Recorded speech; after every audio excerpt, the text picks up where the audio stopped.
Welcome to Calm Desk. Every time you choose yourself, something uncomfortable follows. Not relief, not peace, but guilt. And it doesn't scream, it's quieter than that. It shows up as a tight chest, a second guessing thought, an urge to explain yourself even when no one asked. You might have noticed this. You say no, and then you replay the conversation for hours. You take rest, and you feel like you haven't earned it. You protect your time and immediately feel selfish for doing so. And what's confusing is this: you know choosing yourself was the right thing. So why does it feel wrong? This guilt did not come from nowhere. Most people think guilt is a moral signal, that if you feel guilty, you must have done something bad.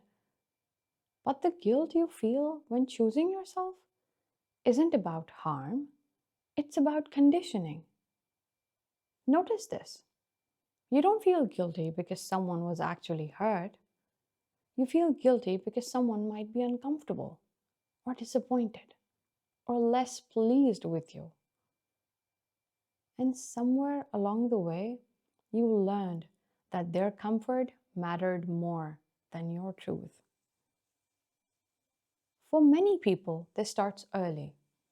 If you were praised for being easy, mature, understanding, low maintenance, what you were really being rewarded for was not needing too much. Love felt smoother when you adapted. Approval came quicker when you didn't protest. Safety increased when you stayed agreeable.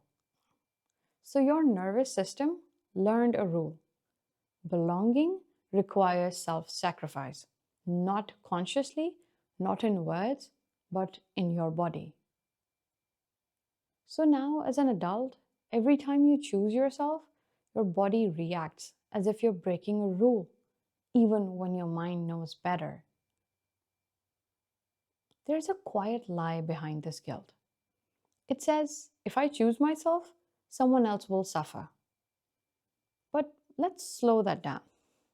That belief assumes you are responsible for managing other people's emotions. Your needs are excessive. Saying yes is kinder than being honest. None of those are facts. They are learned beliefs. Guilt doesn't always mean you're doing something wrong. Sometimes it means you're doing something unfamiliar. Pay attention to where guilt shows up in your body. For some people, it's the throat, like words want to come back. For others, it's the stomach, a sinking, twisting feeling. That sensation isn't conscious, it's memory. Your body remembers a time when choosing yourself felt risky, when being too much meant distance, or silence, or withdrawal of affection. So now, self respect triggers the same alarm, not because it's wrong, but because it's new. Here's the part most people don't talk about. Every time you override yourself, something small happens. Not dramatic, not visible, but real.